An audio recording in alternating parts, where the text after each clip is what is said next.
এটা সেই যুগ যে যুগে মানুষ আল্লাহর হারামগুলোকে হালাল করে নিচ্ছে। মাদকদ্রব্য হালাল না হারাম? এখন দেখবেন মেজরিটি সংখ্যক মানুষ মাদকদ্রব্যের সাথে সংশ্লিষ্ট হয়ে গেছে। স্পেশালি বর্ডার এলাকা যেগুলো আছে বাংলাদেশের, সেই বর্ডার এলাকাগুলোতে দিব্যি রমরমা ব্যবসা চলছে, মাদকের দিব্যি ব্যবসা চলছে। এবং যারা মাদক খাচ্ছে এরা মুসলিম, তারা হয়তো এই হাদিস জানে না। আল্লাহ পাক ওদের কানের মধ্যে আমার এই হাদিস পৌঁছে দেন।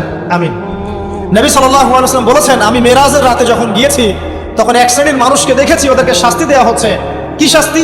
জাহান্নামীদের রক্ত এবং পুজ ওদেরকে খেতে দেওয়া হচ্ছে। জিবরাইল আলাইহিস সালামকে জিজ্ঞাসা করা হলো যে এরা কারা? তিনি বললেন, এরা আপনার উম্মতের সেই সব ব্যক্তি যারা মাদকদ্রব্য সেবন করত। আল্লাহ রাব্বুল আলামিন তার হাবিবের মাধ্যমে জানিয়েছেন, যখন কোনো মুসলিম মাদক সেবন করে বা কোনো ব্যক্তি মাদক সেবন করে তখন 40 দিন তার নামাজ কবুল হয় না। এরপর যদি সে তওবা করে তাহলে আল্লাহ পাক তার তওবা কবুল করবেন ইনশাআল্লাহ। যদি সে আবারও মাদক খায় তওবা করার পর, আবার 40 দিন তার নামাজ কবুল হবে না। যদি সে আবার তওবা করে আল্লাহ পাক আবার তাকে মাফ করে দিবেন। যদি সে আবারও মাদক খায় আবার 40 দিন তার নামাজ কবুল হবে না। তারপর যদি আবার তওবা করে আবার আল্লাহ তাকে মাফ করে দিবেন। এরপরেও যদি সে আবার মাদকদ্রব্য সেবন করে, নবী সাল্লাল্লাহু আলাইহি ওয়াসাল্লাম বলছেন তাকে আল্লাহ রাব্বুল আলামিন পরকালে মৃত্যুর পরে তিনাতুল খাবাল পান করাবেন। তিনাতুল খাবাল। জিজ্ঞাসা করা হলো, ইয়া রাসূলুল্লাহ, তিনাতুল খাবাল কি জিনিস? নবী সাল্লাল্লাহু আলাইহি ওয়াসাল্লাম উত্তর দিচ্ছেন, এটা হচ্ছে জাহান্নামীদের রক্ত, মাংস, এগুলো পুড়ে পচে যে রসটা বের হবে, এটা হচ্ছে তিনাতুল খাবাল।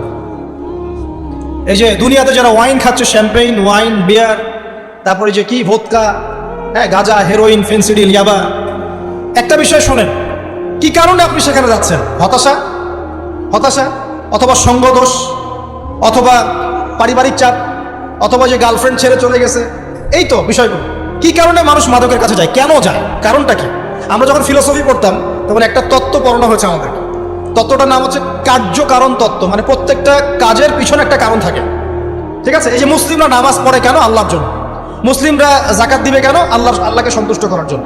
মুসলিমরা প্রতিটা কাজ কেন করে? পরকালের স্বার্থে। পরকালের স্বার্থ নাই, আমি নাই। যে কাজে পরকালের স্বার্থ নাই সে কাজে মুসলিমরা নাই। তাই প্রতিটা কাজের পিছনে একটা কারণ থাকে। দেখবেন কেন সে সুদ খাচ্ছে? তার পরিবারের স্বার্থে। কেন সে ঘুষ নিল? তার ছেলে মেয়ের উন্নয়নের জন্য। কেন সে দুর্নীতি করছে? বিকজ সম্পত্তি অর্জন করে সে তার ভবিষ্যৎ প্রজন্মকে সিকিউর করতে চায়। কেন সে মাদক খেলো? ওই যে গার্লফ্রেন্ড ছেড়ে চলে গেছে তাই। কেন মাদক খেলো? ওই যে এক বন্ধু মাদক খায়, সে ডাকছে, আয় একটা টান দে, সঙ্গদোষ। কেন সে মাদক খেলো? পরিবারের চাপ, হতাশা। কেন মাদক খাচ্ছে? চাকরি পায় না, বেকার, মাদক খাচ্ছে। মানে মেন্টাল চাপগুলো নিতে পারছে না, সে মাদক খাচ্ছে। সবচেয়ে বেশি মানসিক চাপ কাদের উপর আসে জানেন? 1 নম্বর নবীগণের উপরে, 2 নম্বর আল্লাহর সৎ বান্দাদের উপরে, তারপর যার ঈমান যত উঁচু তার উপর মানসিক চাপ তত বেশি আসে। এখন যদি মানসিক চাপের সলিউশন মাদকই হবে তাহলে তো আমাদেরই মাদক খাওয়া দরকার ছিল, নাউজুবিল্লাহ। আর আমরা যে পরিমাণ মানসিক চাপ ফেস করি তা চিন্তাই করতে পারবো না। যে যত বড় দায়িত্বশীল, যারা পলিটিশিয়ান, ওদেরকে জিজ্ঞাসা করুন তারা কি পরিমাণ মানসিক চাপ নিয়ে ঘোরে। আপনার কাছে মনে হচ্ছে যে একটা ক্ষমতা পেয়েছেন, খুব মানে উনি অনেক বড় ক্ষমতাধর, উনি অনেক ভালো আছেন, উনি মোটেই ভালো নাই। ওনাকে জিজ্ঞাসা করেন, উনি মোটেই ভালো নাই। এই মানুষের যে পেরেশানি, যে চাপ, এগুলো নিতে নিতে তার স্ট্রোক হয়ে যাচ্ছে, হার্ট স্ট্রোক হচ্ছে, ডায়াবেটিস হচ্ছে, হাই ব্লাড প্রেশার, ইসিজি করো, দেখবেন। এ কারণে মানসিক চাপটা রিলিজ করতে হবে, তাই তো? এই মানসিক চাপ রিলিজ করতে গেলে মাদকই সলিউশন নয়। সলিউশনটা কি? এই যে আমার হাতে এখানে আছে একটা কোরআন। মানসিক চাপ থেকে আপনাকে মুক্তি দিবে আল কোরআনুল কারীম, আর কিচ্ছু না। আরেকটা বিষয় কোরআনের সাথে, সেটা হলো প্রথমে বলেছি 5 ওয়াক্ত নামাজ। আপনি ওযু করে সুন্দর করে 5 ওয়াক্ত নামাজ জামাতে পড়বেন, ডেইলি 1 ঘন্টা করে কোরআন তেলাওয়াত করবেন, সময় পেলে একটু হাদিস পড়বেন, 2-4 টাকা দান সদকা করবেন, ভালো কাজের সাথে থাকবেন, অন্যায় কাজে যাবেন না, ইসলামকে এগিয়ে নেওয়ার জন্য আমর বিল মারুফ নাহি আনিল মুনকারের কাজ করবেন। আপনার চেয়ে সুখী কোনো মানুষ পৃথিবীতে নাই। ওই সুখ যদি ওই যে বুশরা জানতে পারতো না, তাহলে আপনার কলিজার মধ্যে পারমাণবিক বোম মেরে দিত। কথা বুঝতে পারেন নাই? পশ্চিমারা যদি জানতে পারতো যে মুসলিমরা কত শান্তিতে থাকে এসব কাজ করার পরে, তাহলে আমাদের অন্তরের মধ্যে পারমাণবিক বোম মেরে ধ্বংস করে ফেলত। ওরা তো আমাদের সুখ দেখতে পারে না, পারে? প্রকৃতপক্ষে এরা বিশ্বের কোনো ধার্মিক মানুষের সুখই দেখতে পারে না। এরা শুধু মুসলিমদের শত্রু নয়, বরং ধর্মের শত্রু। যারাই ধর্মকে বুকে আগলে রেখে পালন করতে চায়, হোক সে সনাতন ধর্ম বা আমাদের হিন্দু ভাইরা বা খ্রিস্টানিজম বা বৌদ্ধিজম, হ্যাঁ, বা মুসলিম আমরা যারা আছি, যারা ধর্মতাত্ত্বিক চিন্তা করে এবং প্রত্যেকেই যদি যার যার ধর্ম ঠিকঠাক মতো পালন করে, সমাজে কিন্তু ফিতনা থাকার কথা নয়। কারণ প্রত্যেকটা ধর্মের মধ্যেই ভালো কাজের কথাই কিন্তু বলা হচ্ছে। তো যারা ধার্মিক, এদের বিরুদ্ধে তারা লেগে পড়ে এবং তারা চায় সারা বিশ্বের মধ্যে ফাসাদ সৃষ্টি করতে। কাদের খাসলত সারা বিশ্বে ফাসাদ সৃষ্টি করা? বলতে পারবেন? আপনাকে আমি দেখাচ্ছি, সূরা কাহাফ খুলে দেখেন। জুলকারনাইন একজন বাদশাহ, তিনি মাশরিক মাগরিব সব জয় করেছেন, মানে পূর্ব পশ্চিম পুরোটাই তার রাজত্ব। এত দাপট ছিল সেই বাদশাহ যে যেদিক দিয়ে যাবে সেনাবাহিনী নিয়ে সেদিকটাই জয় করে ফেলবে, সুবহানাল্লাহ। এবং তিনি উদ্ধত অহংকারী ছিলেন না, তিনি আল্লাহর অনুগত বান্দা ছিলেন। একটা কওমের মধ্যে গেলেন, সেই কওমটা ছিল পাহাড়ের মাঝখানে, দুই পাহাড়ের মাঝখানে। এখন ওই কওম তাকে বলছে, ইয়া যুলকারনাইন, হে যুলকারনাইন, ইন্না ইয়াজুজ ওয়া মাজুজ মুফসিদুনা ফিল আরদ। ভালো করে বোঝেন, হে যুলকারনাইন, নিশ্চয়ই ইয়াজুজ আর মাজুজ এই দুই শ্রেণীর মাখলুক, তারা পৃথিবীতে ফাসাদ সৃষ্টি করে বেড়াচ্ছে। কি করছে? সারা পৃথিবীতে ফাসাদ সৃষ্টি করে বেড়াচ্ছে। ফাহাল নাজআলু লাকা খরজান আলা আন তাজআলা বাইনানা ওয়া বাইনাহুম সাদ্দা। হে যুলকারনাইন, আমরা কি আপনাকে ট্যাক্স দিব, কর দিব, যে আপনি ওদের আর আমাদের মাঝখানে একটা প্রাচীর নির্মাণ করে দিবেন, যে ওরা আমাদের কাছে আর আসতে পারবে না? কারা এটা? ইয়াজুজ আর মাজুজ। এই ইয়াজুজ আর মাজুজকে যুলকারনাইন আলাইহিস সালাম তিনি প্রাচীর নির্মাণ করে দিলেন লোহা এবং এই যে তামা দিয়ে। এরপর তারা আর ওই কওমের ক্ষতি করতে পারলো না। কিয়ামতের আগে আগে তারা বের হয়ে আসবে এবং সারা বিশ্বে ফাসাদ সৃষ্টি করবে। এখনো তারা বের হয়ে আসছে, আমি সেটা বলছি না, কিন্তু এখন পুরো বৈশ্বিক প্রেক্ষাপটে যারা বিশ্বে ফাসাদ সৃষ্টি করে বেড়াচ্ছে, এদের মধ্যে এই ইয়াজুজ মাজুজের খাসলত আছে, চরিত্র আছে। দেখবেন ওই এদিকে ইউক্রেনকে ব্যস্ত রেখেছে রাশিয়ার এগেনস্টে এবং নিউক্লিয়ার যুদ্ধ বাঁধানোর পায়তারা করছে। এটা অলমোস্ট আমাদের ঘরের কোনায় চলে এসেছে। নকিং অ্যাট দ্য ডোর বলে একটা কথা আছে ইংরেজিতে, একদম ঘরের কোনায়। যে কোনো মুহূর্তেই দেখবেন ওয়ার্ল্ডে একটা ম্যাসাকার সৃষ্টি হয়ে গেছে। ওইদিকে তাইওয়ানকে ব্যস্ত রেখেছে চায়নার এগেনস্টে, ওইদিকে ইসরায়েলকে ব্যস্ত রেখেছে প্যালেস্টাইনিদের এগেনস্টে, এদিকে দেখবেন যে ইরাকে ব্যস্ত রেখেছে এই কন্টিনেন্টকে আইএসআইএস দিয়ে। ঠিক আছে, বাংলাদেশকেও ব্যস্ত রাখার চেষ্টা করছে মায়ানমারকে দিয়ে, দেখছেন না?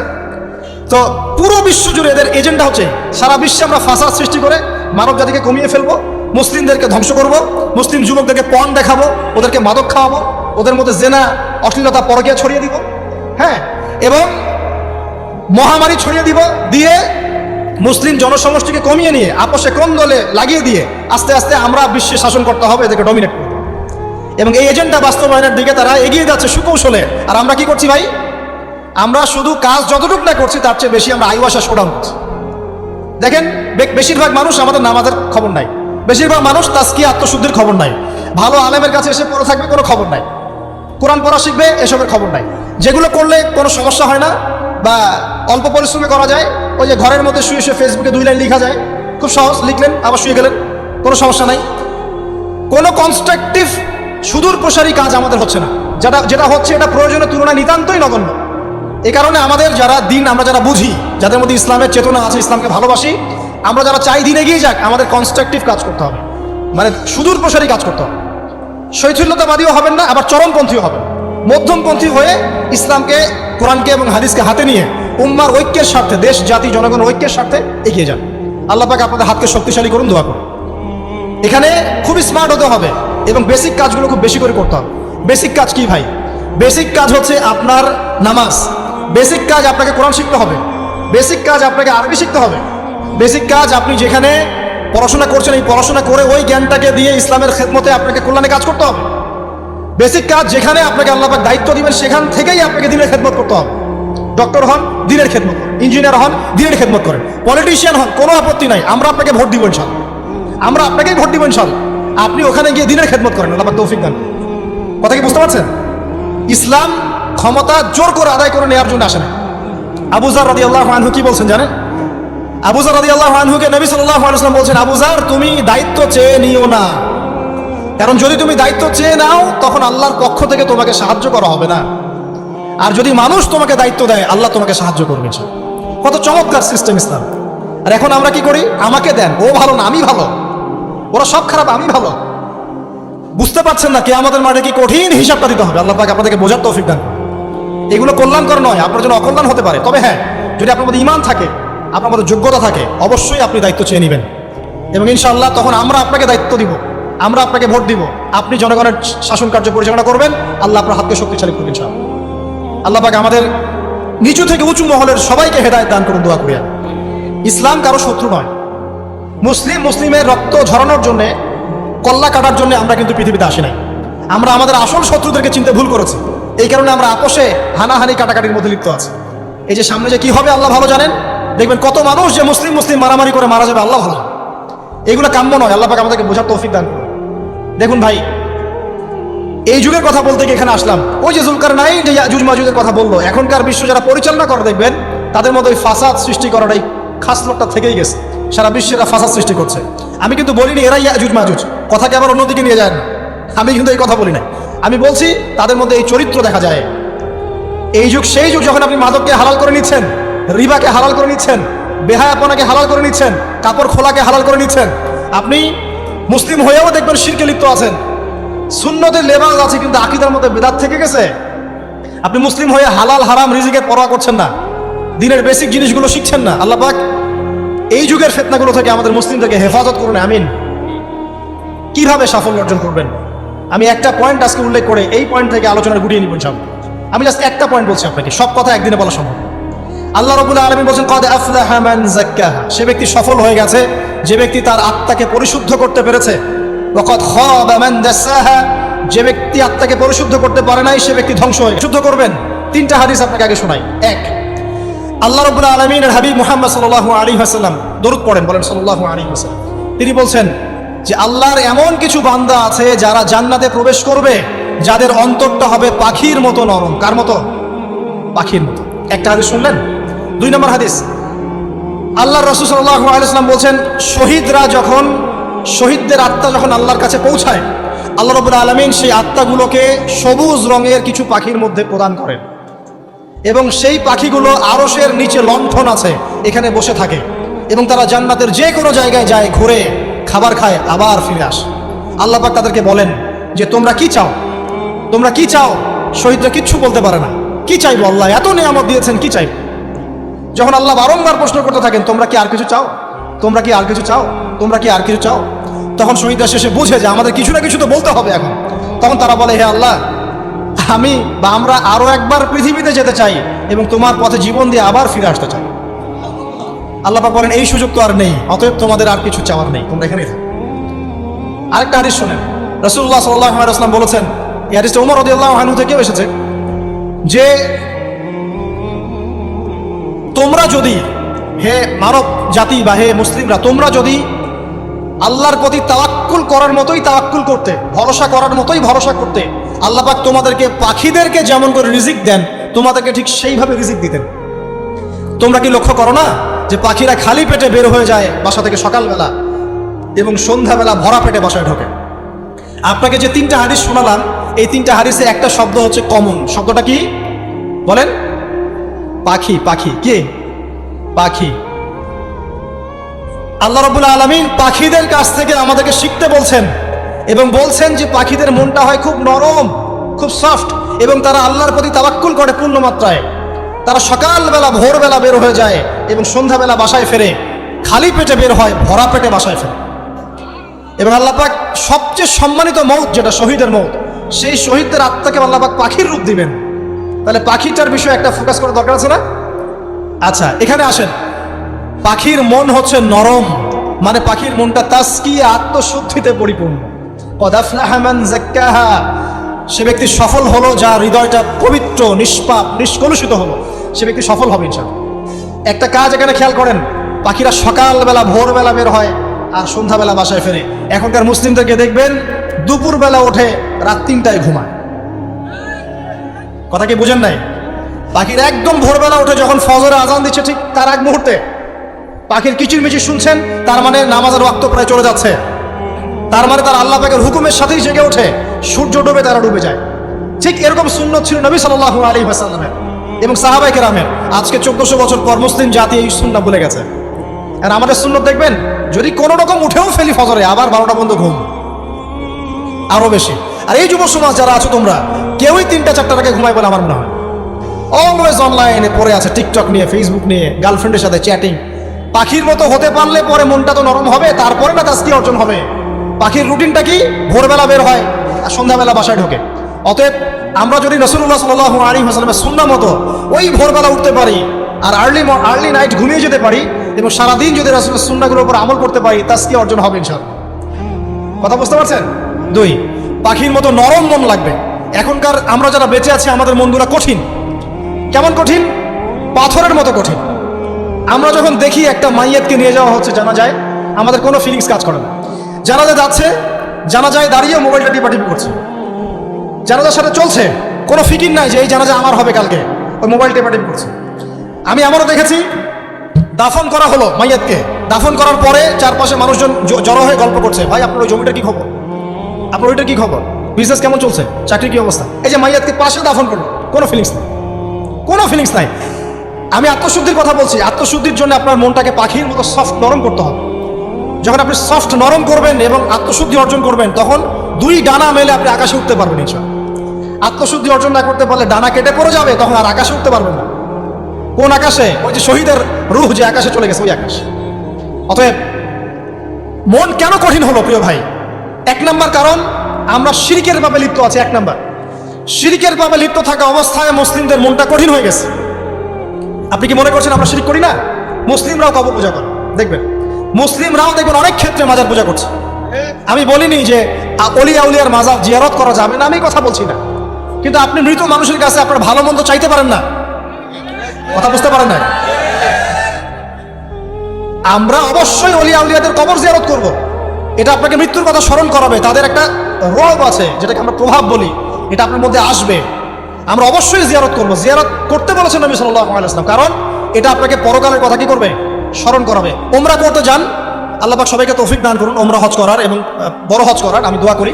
ওখানে সবচেয়ে সেরা যে দৃশ্যগুলো দেখা যায় তার মধ্যে একটা রাসূলুল্লাহ সাল্লাল্লাহু আলাইহি ওয়াসাল্লামের রওজা। ওখানে গেলে চোখের পানি ঝরে না এমন কোনো মুসলিম নাই, আছে? নাই।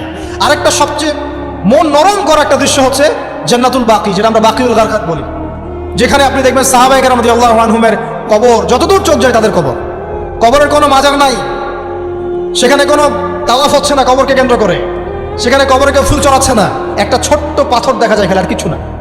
পৃথিবীর সবচেয়ে শ্রেষ্ঠ মানুষগুলো সেখানে শুয়ে আছেন। ওখানে গিয়ে দাঁড়াবেন, দেখবেন নিজেকে তুচ্ছ বলে মনে হবে, মনে হবে আমি এই পৃথিবীতে আর কি করছি, সেরা মানুষগুলোই মাটির নিচে, আমি এখানে কি করছি।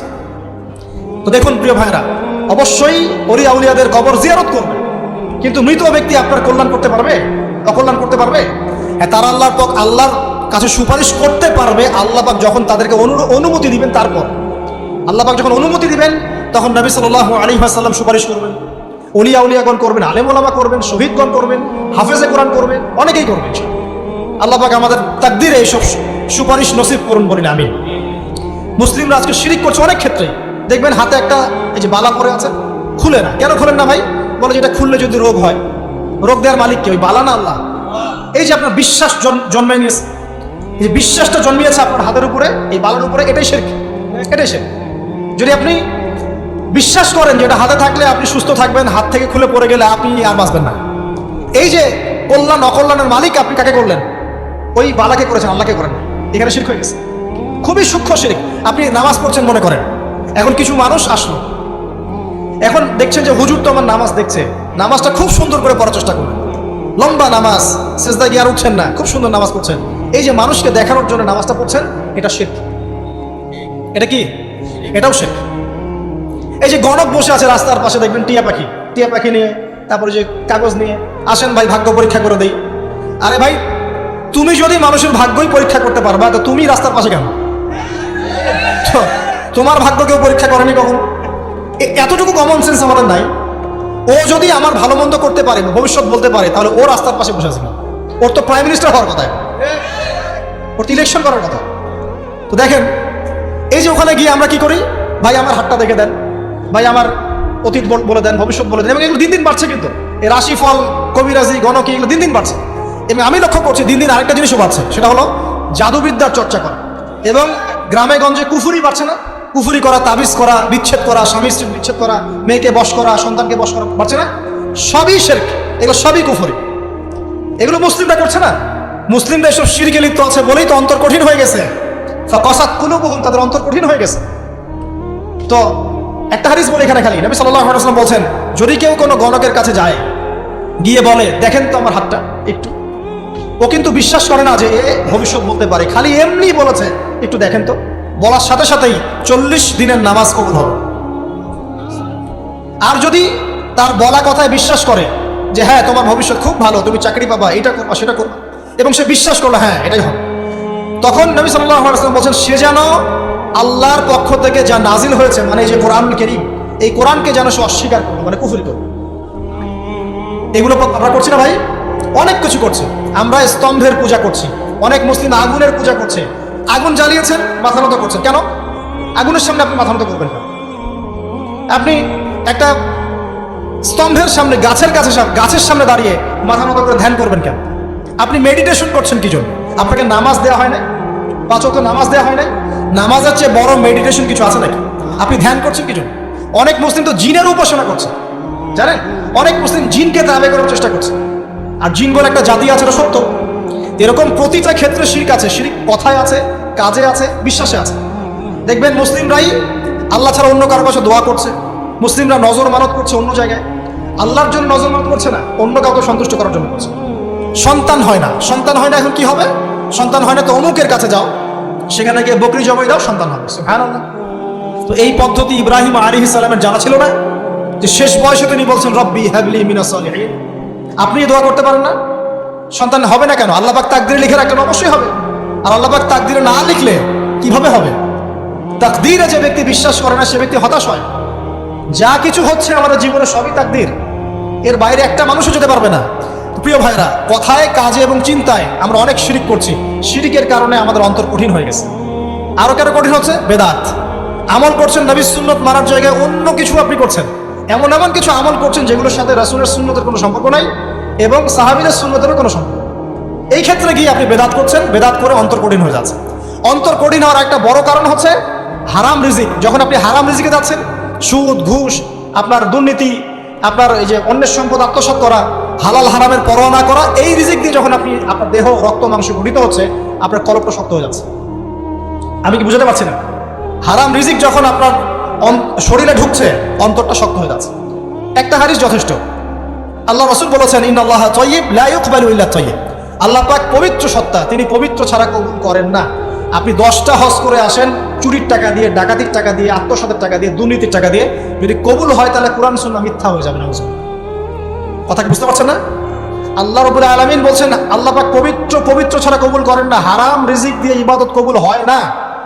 আমরা ওই যে রংপুর অঞ্চলে একবার ওই যে হারাগাছ একটা অঞ্চল আছে না, সেখানে গিয়েছিলাম। সেখানে মাশাআল্লাহ আবার বিড়ির অনেক ফ্যাক্টরি আছে। কিসের? বিড়ি তো হালাল নাকি? তামাক তো হালাল নাকি? তো সেখানে বিড়ি ফ্যাক্টরির অনেক মালিক আছে এবং তারা মসজিদ কমিটির অনেক দায়িত্বপ্রাপ্ত আর কি। মুসলিমদের গায়রত তো এখন নাই, মুসলিমরা এদেরকে আবার মসজিদ কমিটির সদস্য বানিয়েছে। তো এখন মসজিদ কমিটিতে এসে তার প্রভাবে ইমাম সাহেব টিকতে পারে না।